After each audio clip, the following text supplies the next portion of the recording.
জায়েদ খানের উপর বিরক্ত হয়ে তার স্বর্ণের আইফোন সুইমিং পুলের পানিতে ফেলে দিয়েছেন সাকিব আল হাসান। আর ছড়িয়ে পড়া ভিডিওটি এখন সামাজিক যোগাযোগ মাধ্যমে ভাইরাল। তো কি অবস্থা, কেমন আছেন? আমি রহমান সবুজ আর গাইজ আজকে আলোচনা করব সাকিব আল হাসান জায়েদ খানের ফোন পানিতে ফেলে দেওয়ার আসল ঘটনাটি কি, এই বিষয়টি নিয়ে আজকের ভিডিওটি সম্পূর্ণ দেখুন, তাহলে পুরো বিষয়টা সম্পর্কে জানতে পারবেন। না তা না হলে কিছুই বুঝতে পারবেন না, হুদাই জিল্লাসাল্লি করবেন। জায়েদ খানের ফোন ফেলে দেওয়ায় অনেকে খুশি হয়েছেন, আবার কেউ কেউ সাকিব আল হাসানকে বেয়াদব বলে আখ্যা দিয়েছেন। জায়েদ খান বলেন সাকিব আল হাসান বিশ্বের 1 নম্বর অলরাউন্ডার, তাই বলে তিনি আমার ফোনটা ফেলে দিতে পারেন না, কাজটা ঠিক করেনি। এখন আপনাদের একটি ভিডিও ক্লিপ দেখানো হবে, আগে ভিডিওটি দেখুন তারপর আমি কথা বলছি।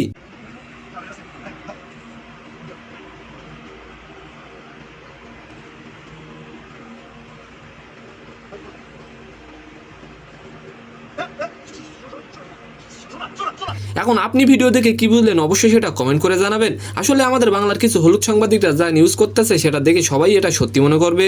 জায়েদ খান নিজের ফেসবুকে একটি পোস্ট করেছেন, পোস্টটিতে লেখা ছিল নাম্বার 1 বলেই কি ফোন ফেলে দেবে, শীঘ্রই সব জানাবো, তারপর আপনারাই বিচার করবেন। আর এই পোস্টে অনেকে অনেক রকম কমেন্ট করেছেন, আপনাদের উদ্দেশ্যে কিছু কমেন্ট তুলে ধরা হলো।